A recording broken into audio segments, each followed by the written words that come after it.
The canvas bled with color. Each stroke a scream I couldn't voice. But my brother's laughter sliced through the air like a blade. Ellie, you call this art? It's like a toddler got loose with finger paints. His words stung, sharper than the winter wind rattling the windows of our family's cramped Brooklyn apartment, where I'd poured my soul onto that canvas for months.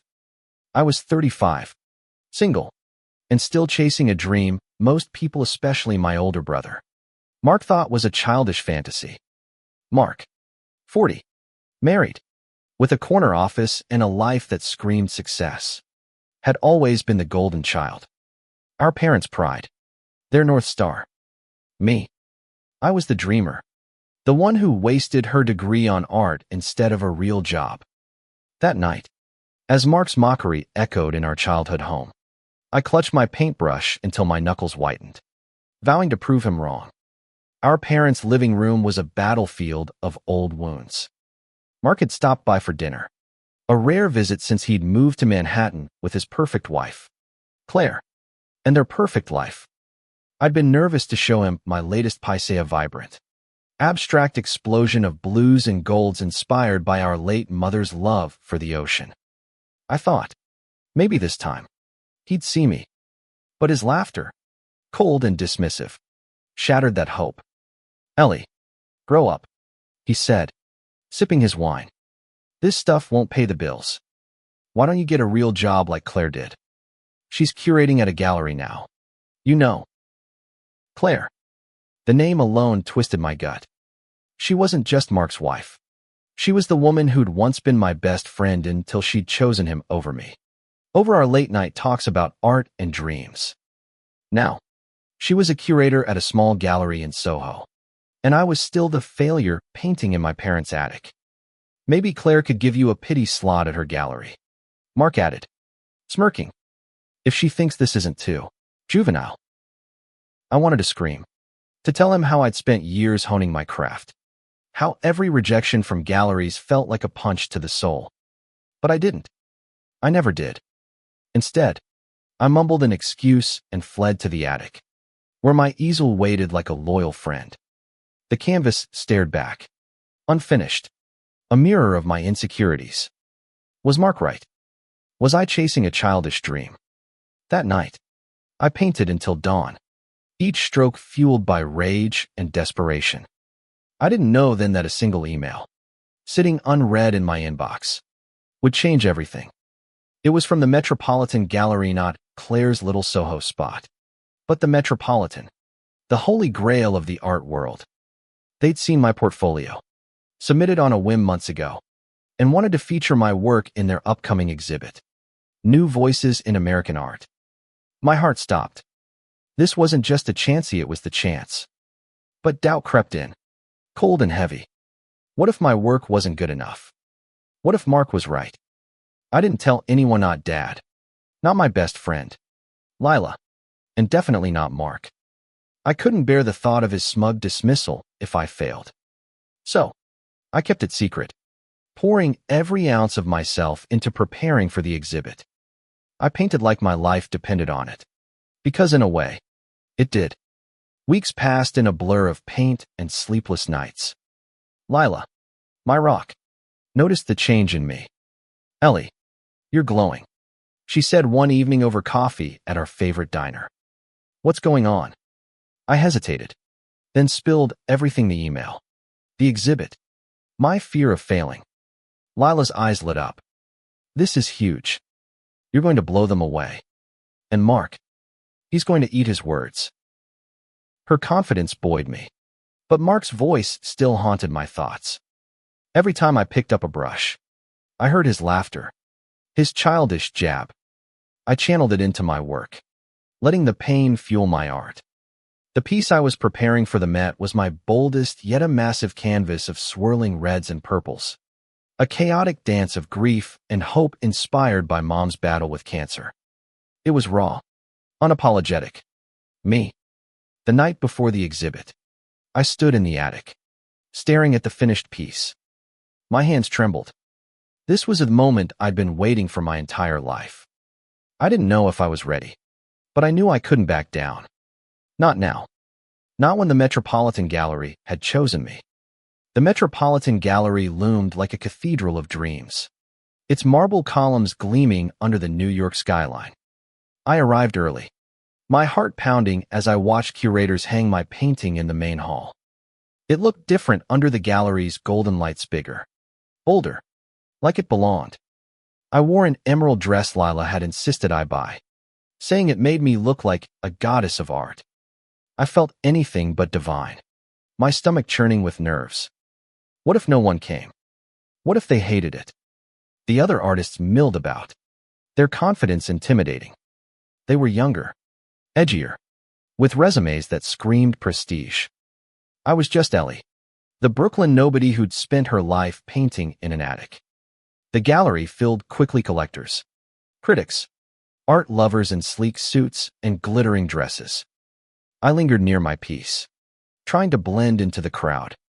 Then I saw him. Mark. He strode in with Claire, both of them dressed like they belonged in a magazine. My stomach dropped. I hadn't invited them. How were they here? Claire spotted me first, her smile tight. Ellie, what a surprise. Mark didn't mention you'd be here. Her tone was polite, but her eyes flicked to my painting with a flicker of curiosity, or was it pity? Mark joined her, his expression unreadable. Ellie's here, he said, glancing at my canvas. Oh, this is yours. I braced for the jab, the inevitable childish comment. But before he could say more, a curator approached, a sharp woman in her 50s named Vivian, whose name carried weight in the art world. Eleanor Harper, she asked, her voice warm. I nodded, my throat dry. Your piece is generating quite the buzz. We've had 3 inquiries about it already. Mark's jaw tightened, his eyes darting between me and the canvas. Claire's smile faltered. I wanted to savor their shock, but Vivian's words drowned out everything else. Inquiries. I managed. She nodded. Collectors. Serious ones. Your work has a raw emotionality that's rare. It's alive. Alive. The word hit me like a wave. For years, I'd poured my heart into my art, hoping someone would see it, feel it. And now, here in the Met, they did. I stole a glance at Mark, expecting a smirk, but he was staring at my painting, his face a mask of something I couldn't name: confusion, regret.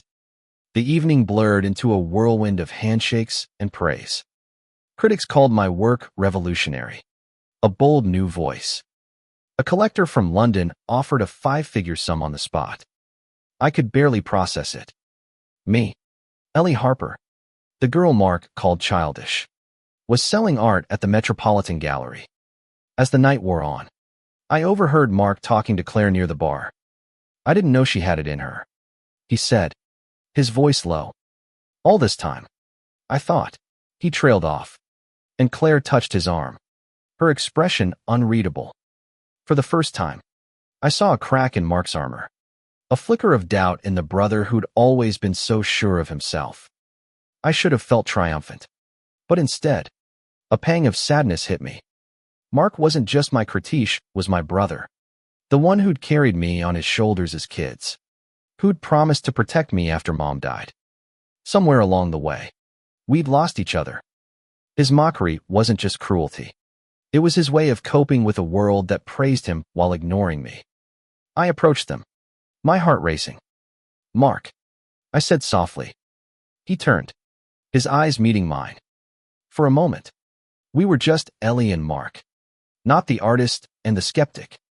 I'm glad you're here, I said, and I meant it. His mouth opened, but no words came. Claire stepped in, her voice brittle. It's impressive, Ellie. Really? The moment passed, and I returned to the crowd. But something had shifted. My art wasn't just a rebellion against Mark's words, it was a bridge to understanding, maybe even healing. I didn't know if we'd ever be close again. But tonight, I'd shown him who I was. And for the first time, I think he saw me. The high of the gallery opening carried me for days. But reality crept back like a fog. My painting sold for $50. 000, an unimaginable sum that left me dizzy. I paid off my student loans, moved out of Dad's attic, and rented a tiny studio in Williamsburg. But success didn't erase the ache in my chest when I thought of Mark. He hadn't called since the exhibit. No apology. No acknowledgement of the night that changed my life. I replayed his stunned expression in my mind. The way he'd stared at my painting like it was a stranger. Part of me wanted to rub it in his face. But another part, a quieter, heavier part, missed him. Lila dragged me to a celebratory dinner. Her enthusiasm infectious. "You're a star. Ellie. The Met. You're basically famous now." I laughed. But my heart wasn't in it. Fame was fleeting. Family was supposed to be forever. I kept checking my phone, hoping for a text from Mark. Nothing. A week later, I got a call from Vivian, the curator. "Eleanor, we'd like to commission a series from you for our spring exhibit. Your voice is exactly what we need." I nearly dropped the phone. A series? At the Met. It was beyond my wildest dreams. But as I agreed, my thoughts drifted to Mark. Would he care? Or would he dismiss this too? I threw myself into the new project, sketching ideas inspired by our family mom's laughter, Dad's quiet strength. Even Mark's old protectiveness before success turned him cold. Each piece was a piece of me, a way to process the love and pain tangled in my heart. But the more I painted, the more I realized I wasn't just painting for May, I was painting for us, for the family we'd lost. One evening, I found an old photo in a box Dad had sent over, me and Mark as kids, covered in paint, grinning at Mom's easel. She'd taught us both to love art. But Mark had chosen a different path. I wondered if he ever missed it. If his mockery was a shield for his own regrets. On a whim, I texted him the photo with a simple message, "Remember this." No response. I didn't expect one, but it still hurt. I poured that hurt into my art, creating a piece that captured us as kids, wild, free, before life pulled us apart. It was my favorite in the series. Raw and honest. A love letter to the brother I'd lost. The spring exhibit was months away, but the pressure was immense. Vivian expected perfection, and I felt the weight of proving myself not just to her, but to Mark, to Claire, to everyone who'd ever doubted me. I worked late into the night, my studio a mess of paint and coffee cups. Lila checked in, worried. "You're killing yourself. Ellie, take a break." But I couldn't. This was my chance to cement my place, to show the world I wasn't a fluke. One night, as I cleaned my brushes, my phone buzzed. It was Claire. "Ellie, can we talk?" Her voice was hesitant, unlike her usual polished tone. I agreed, curious but guarded. We met at a quiet cafe in Soho, her gallery just down the street.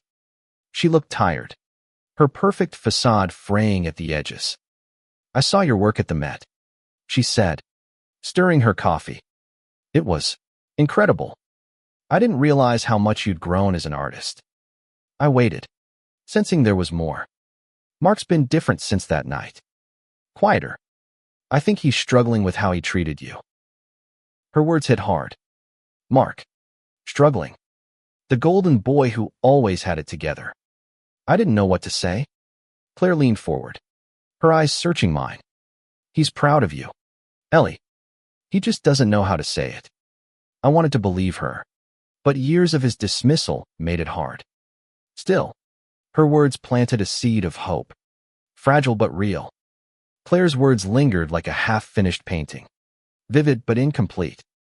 I wanted to believe Mark was proud, but his silence screamed louder than any apology could. I threw myself back into my work, the spring exhibit looming closer. My series was taking shapes, even canvases, each a chapter of our family's story. From Mom's vibrant life to her quiet death. From Mark's triumphs to our fractured bond. The piece about Mark was the hardest. I painted him as I remembered him, strong, protective, but with shadows in his eyes, hinting at the man who'd grown distant. I wondered if he'd see himself in it, if it would make him feel something. Or would he just laugh it off again? One afternoon, Dad called me to the old apartment. "Found something you might want," he said, his voice gruff with emotion. When I arrived, he handed me a box of Mom's Thing sketchbooks, letters, and a small painting she'd done of me and Mark as kids, holding hands by the ocean. My throat tightened. "She always believed in you," Dad said. "Mark did too. Once." His words cracked something open in me. I took the painting home, hanging it above my desk as a reminder of who we'd been. That night, I painted with a fury, finishing the final piece in the Seriesa tribute to Mom, all blues and golds, with two small figures in the corner, me and Mark, forever linked. The exhibit was 2 weeks away when Mark finally texted, "Can we meet?" My heart raced. I agreed, choosing a neutral Spoda park near the Met. He showed up alone. No Claire. His suit slightly wrinkled. His eyes tired. "I saw the article about you," he said, referencing a piece in Art in America about my upcoming series. You're really doing this?" I nodded, waiting for the jab. It didn't come. Instead, he looked away, his voice low. "I was wrong, Ellie. About your art. About you." The words were simple, but they hit like a tidal wave. I wanted to cry, to hug him, to yell at him for all the years of doubt. Instead, I said, "Why did you always make me feel small?" He flinched, like I'd slapped him. "I didn't mean to. I thought I was protecting you, pushing you to be practical. Like me." He laughed, bitter. "But look at you. You're living your dream. And I'm just here." It was the most vulnerable I'd ever seen him. Mark, the untouchable, was human after all. We talked for hours, peeling back layers of resentment and misunderstanding. He admitted he'd envied my freedom, my courage to chase what he'd given up. I admitted I'd envied his stability, his certainty. By the time we parted, something had shifted, not fixed, but softer, like a bruise starting to heal. The exhibit opened to a packed house. My series hung in the Met's main hall, each canvas a piece of my soul. Critics raved, collectors bid, but all I could think about was Mark. Would he come? Would he see what I'd poured into these paintings? He did. He stood before the piece about him, his eyes wet. "This is me," he whispered, almost to himself. "You saw me. For the first time in years. I felt like I had my brother back, not the critic, not the golden boy, but Mark, my partner in childhood dreams." The exhibit's success was a whirlwind: articles, interviews, invitations to speak at art schools. I was no longer Ellie, the attic painter. I was Eleanor Harper, the artist. But the spotlight felt hollow without Mark's acknowledgement. His words in the park had been a start, but I needed more. I needed him to understand. I invited him to my studio. A bold move. He'd never seen where I worked, where I bled for my art. When he arrived, he looked out of place among the paint-splattered floors and half-finished canvases. "This is intense," he said, eyeing a new piece I was working on, a chaotic swirl of grief and triumph. I showed him the sketches for my next project, a series about reconciliation. "This one's about us," I said, pointing to a drawing of two figures, one reaching out, the other hesitating. He stared at it, silent, then said, "I don't deserve this, Ellie. Not after how I treated you." His honesty disarmed me. I told him about Mom's painting, about how she believed in both of us. "You gave up art for a real job," I said, "but that doesn't mean you have to hate mine." He nodded, his eyes distant. "I didn't hate it. I was scared for you. Scared you'd end up like Mom." The words hit like a punch. Mom had been an artist too, her dreams cut short by cancer in a world that didn't value her work. Mark had watched her struggle, and in me, he saw the same risk. "I thought I was saving you," he said, "but I was wrong. You're stronger than I ever was." We spent the afternoon talking, really talking, for the first time in years. He told me about his own regrets, how he'd wanted to be an architect, not a lawyer, but chose the safe path. I told him about my fears, how his mockery had nearly broken me.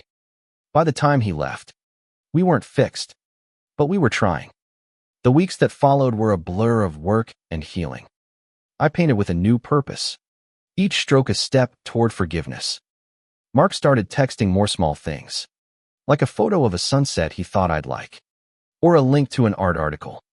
It was tentative, but it was something. Claire reached out too, inviting me to her gallery's next show. "I want to feature your work," she said, her voice genuine. I hesitated, remembering her betrayal, but I saw the effort in her eyes. Maybe she, too, was trying to make amends. I agreed, and for the first time, I felt like I could let go of the past. The night of Claire's show, I saw Mark in the crowd, smiling at me. My painting, a small, intimate piece about family, sold within an hour. He came over, his arm around Claire, and said, "I'm proud of you, Ellie." It was simple, but it was everything. Success didn't erase the scars, but it gave me space to breathe. My new studio was my sanctuary, a place where I could create without the weight of Mark's judgment. But his words from the park lingered. "You're stronger than I ever was." I wondered if he meant it, or if it was just guilt talking. One evening, he showed up unannounced, holding a bottle of wine and a sketchbook. "I found this in the attic," he said, handing me the book. It was his pages of architectural designs, abandoned dreams from his college days. "I thought you should have it. Maybe inspire you." I flipped through the pages, stunned. His drawings were beautiful, precise yet soulful. "Why did you stop?" I asked. He shrugged, his smile sad. "Life. Expectations. You know how it is." I did, but I also knew he'd chosen that path. Still, seeing his work softened me. He wasn't just the critic. He was a dreamer who'd lost his way. We opened the wine and talked late into the night, not as artist and skeptic, but as siblings. He told me about the pressure he felt to be perfect, to carry the family after Mom died. I told him about the loneliness of chasing a dream no one believed in. For the first time, we saw each other's battles. I started incorporating his sketches into my work, blending his architectural lines with my abstract colors. The result was something new, a fusion of our shared history. I showed him a draft. Nervous. He stared at it, then said, "This is us, isn't it?" I nodded, tears in my eyes. It was us, broken, but rebuilding. The spring exhibit came and went. Another success. My series was hailed as a triumph of emotional storytelling, and I was offered a residency in Paris. Paris. The word felt like a dream I didn't deserve. But Mark's reaction surprised me most. "Go," he said. "You were born for this." His encouragement, once unimaginable, gave me the courage to say yes. Before I left for Paris, we had one last dinner at Dad's. Mark brought Claire, and for once, the table felt full, not just with food, but with hope. We laughed, reminisced, even argued, but it was different now. It was family. Paris was a whirlwind of light and color, a city that breathed art. My residency was at a small atelier near the Seine, where I painted every day, inspired by the city's pulse. But I carried Mark with Minute, his mockery, but his sketches, his quiet pride, the brother I'd found again. I sent him photos of my work, and he responded with thoughtful notes, even suggestions. "Try more negative space," he wrote once, and I laughed, remembering his old childish jabs. Now, he was my collaborator, my cheerleader. It wasn't perfect, but it was enough. One day, a package arrived, Mom's old paintbrushes, sent by Mark. His note was simple: "She'd want you to have these." I cried, holding them, feeling her presence, his love. I used them to finish my final piece for the residency, a massive canvas of two siblings, hands outstretched, colors blending where they touched. When I returned to New York, Mark was waiting at the airport. He hugged me. Tight. Like when we were kids. I'm so damn proud of you, he said. And this time, I believed him. We went to the Met together, where my Paris piece was on loan. He stood before it, silent, then said, "You made us immortal, Ellie." And in a way, I had. My art wasn't just mine, Anna Marie, it was ours. A testament to our pain, our growth, our love. Mark wasn't perfect, and neither was I, but we were trying. And that was enough. The story didn't end with a grand gesture or a perfect reconciliation. It ended with us, two siblings, standing side by side in a gallery. Our past a canvas of scars and colors.